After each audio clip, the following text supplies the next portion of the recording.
Okay, so the next thing I want to talk about in response to what had happened with me with my illness is I want to talk about the blessings that come along with chronic illness. I know that sounds crazy, and it might even sound insulting to some people who are going through some serious long-term illnesses that they can't recover from. But I'm talking more so for finding some sort of purpose or silver lining or meaning to go through all that kind of suffering. Because, I don't know, me personally, I would drive myself crazy if I didn't try my best to find some sort of positive result of going through that suffering. First and foremost, I would say that going through the suffering for that long really humbles you.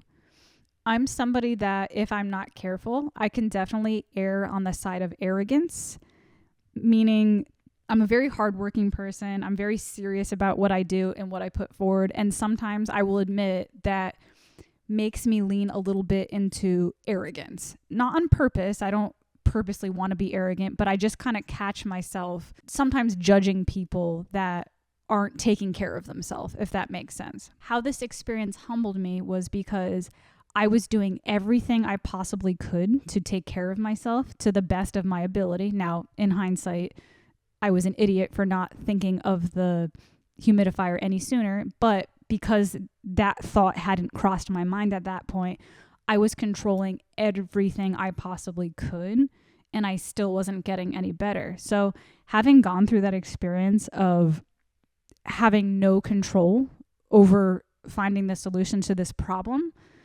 really humbled me, because now I kind of look around me, and instead of judging the people that I'm seeing that aren't doing well in life, that aren't taking care of their health, that aren't taking care of their financial situation, that aren't in a healthy relationship and don't have any plans to exit that situation.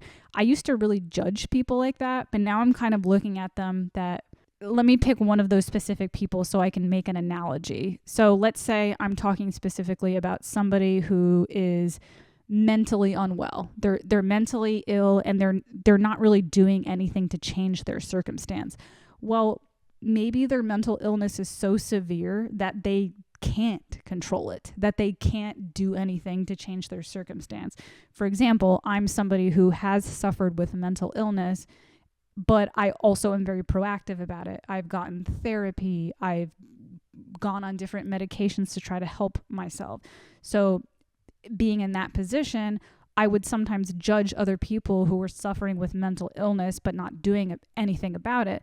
But now, after going through this experience, maybe there's people with mental illness that they have tried to do stuff to remedy their situation and nothing worked for them. Because again, I was sick for so long and every attempt I was making wasn't working. So I'm thinking to myself, okay, maybe all these people I'm judging, maybe I'm judging them too harshly. Maybe some of these people actually really are doing their best and trying their best to remedy their situations, and they're doing the best with what they can. I mean, granted, I'm sure some of that's not true. Some of these people probably aren't doing their best, I'm sure. But regardless, it just kind of softened me up just a little bit more to the possibility that maybe not everybody who is in a bad physical place has control over their situation. Number 2, another thing I really gained in perspective from being sick for this long was it made me more compassionate to other people. Like I was saying before, I tend to lean a little bit in arrogance. I also tend to lean sometimes in selfishness, meaning not intentional selfishness, not like I don't care about other people around me, but I'm somebody who gets lost in my own head. So when I'm out in public, there might be a situation where there's an elderly woman who needs help opening the door, and I might totally bypass that, not intentionally, but just because I'm so lost in my own head and what's going on in my life and in my world that I'm failing to notice anything else that's going on around me. So basically being sick for that long, what it's done for me was it made me more aware of my surroundings, and it made me more aware of the suffering that other people are going through. And by having that awareness of other people around me who might also be suffering, it kind of opened me up to paying more attention to other people's needs. So now when I'm out in public and I catch myself kind of rushing through my day and moving forward without stopping to let an elderly person pass by, and instead of just rushing ahead of them because I have a place to go, I've just noticed that being sick for this long has made me more compassionate towards the people suffering, because I had suffered for so long that I felt for them more. And it's interesting. I'm kind of just people watching and observing around me that so many different people are going through so many different things. And I'm also noticing other people around me who were like me before, that they're on their way to work and they're more concerned with their own inner world and not really looking around them. And I'm trying not to judge them because I was that person too. But what I'm saying is now I'm just kind of really looking around me and people watching more and paying attention to the people that might need help and doing my best to insert myself in situations where I think somebody needs help, rather than just ignoring it or passively observing it without trying to help people, if that makes sense. So I feel like that's definitely something that came up from illness, is this newfounded compassion for people that I didn't feel like I really had before. The third thing that I put on my list, I compiled a little list for you guys so that I could keep it more organized, because I tend to be a rambler. So since I'm going to be focusing on solo podcasts for a while I save up for a new computer, I want to be more organized with my thoughts. So the third thing on here that I wrote that I learned from being sick for this long was letting go of resistance and control and accepting my mortality. I know the third thing probably sounds like a negative thing, accepting my mortality, but unless you've felt ill for so long, I feel like it's not going to make sense, but I'm going to try to explain it the best I can. You eventually reach a point where you feel so sick that the idea of living, it's going to sound so morbid, but let me just explain it. I'm sorry if this sounds extremely morbid. I had reached a point where I was actually praying to God. I was like, God, I cannot live like this for the rest of my life. So please have a plan for me.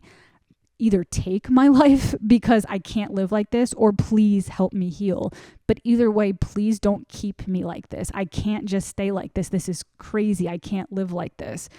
So it's kind of interesting. You sort of accept your mortality, and you learn to let go of resistance of your mortality.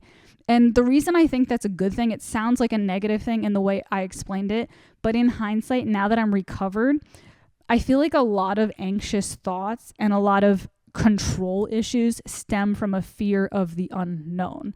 So I feel like when you reach such a low point of your physical health that you're accepting, like, okay, death could be a possibility at this point because I feel so sick that I know I can't possibly live on like this.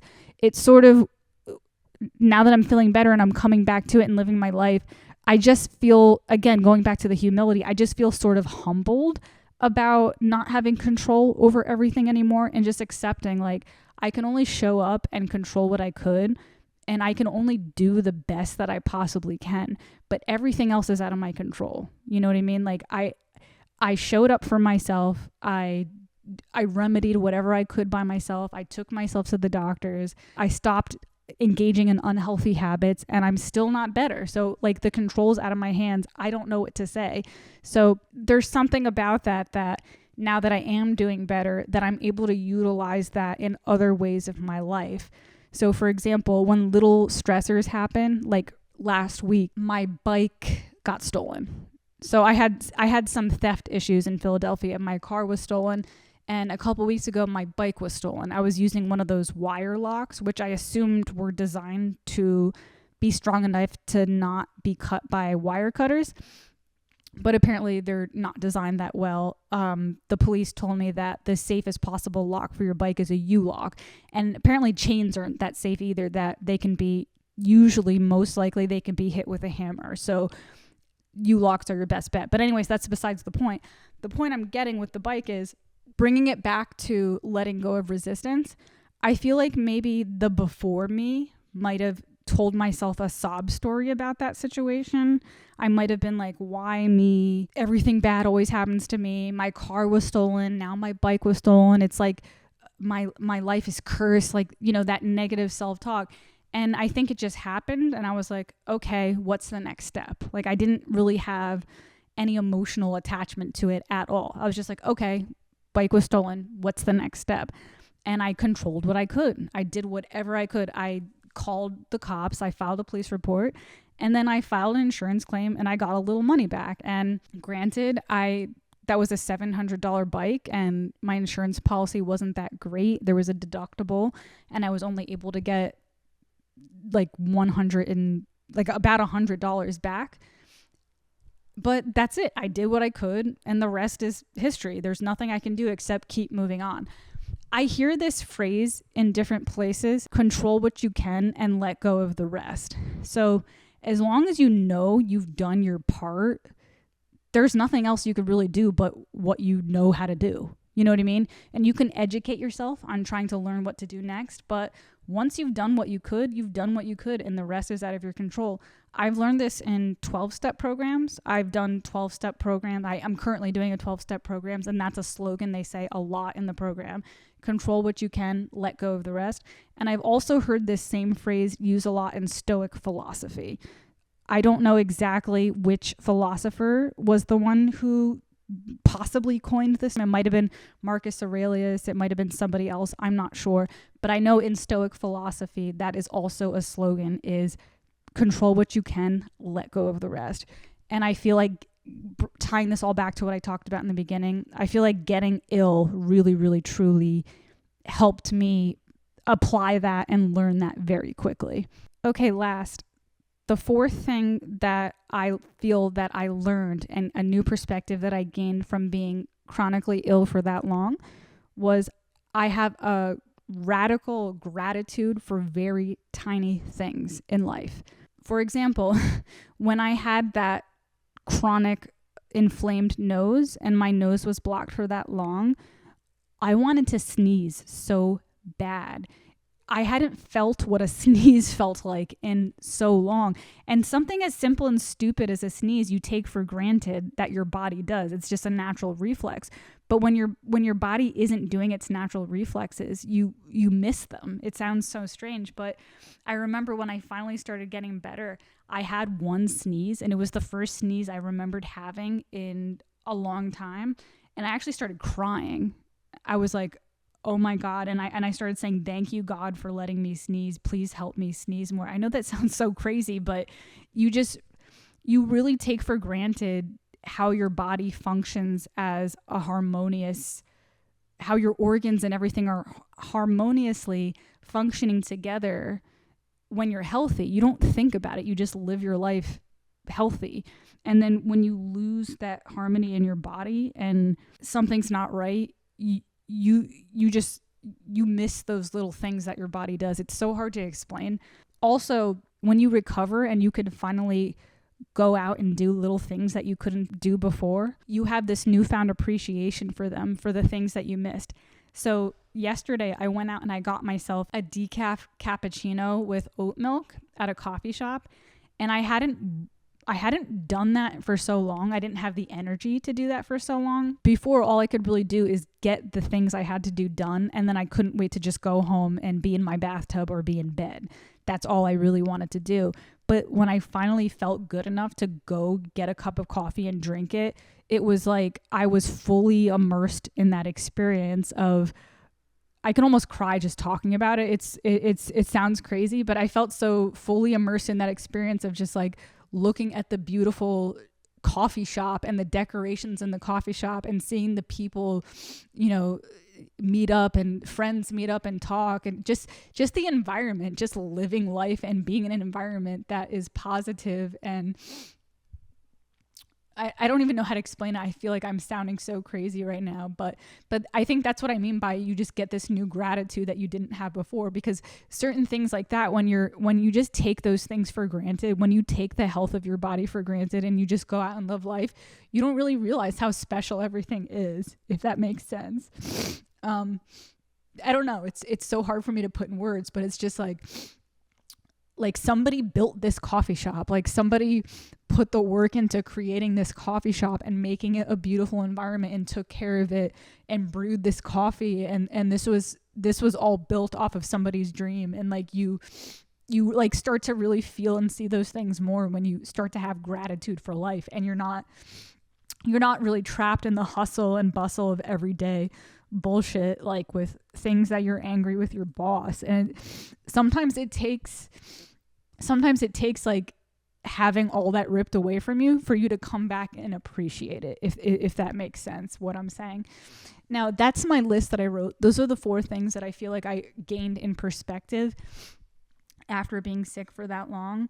Now, one of my biggest fears, and I think this is a common thing amongst the human experience, is that I'm afraid that I'm going to get healthy again and that I'm just going to forget everything I learned. It's kind of like, you ever see a really good movie and you feel like profoundly affected and it changes you in some kind of way, and then just like the next day you start acting like an asshole again. So I'm kind of afraid that I'm just going to get better and that I'm just going to forget everything I learned. So another thing I think that is a product of the Stoic philosophy is taking daily record of yourself and daily inventory of yourself, which is also an element in the 12-step programs as well. It's interesting. There's a lot of similarities, oddly enough, because people associate the 12-step program as religious, but from my experience, it's actually not religious at all, because one of the things that they say in the program is have faith to a higher power. It doesn't have to be religious. So your higher power could literally, you just get to create what you think your higher power is.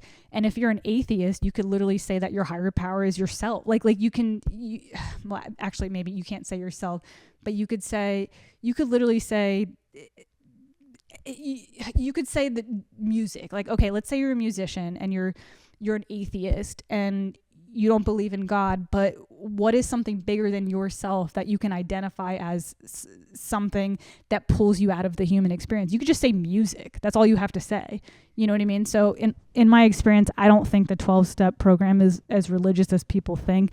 Maybe it used to be, and maybe that's why I might be misinformed about that. But the modern day ones that I've gone to, I feel like don't emphasize on strict, religious talk. But anyways, where I'm going with that was a side tangent. Let me stay focused here.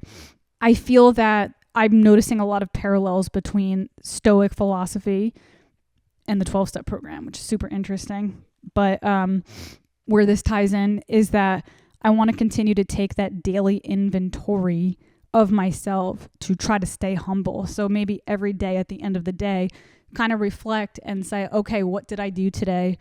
Where was I acting out of character? What was I doing well? That sort of thing. I think it's important to check in with yourself because, again, once you start feeling good again, and you might forget about everything you learned when things were bad. So I think it's really important to have those daily check-ins.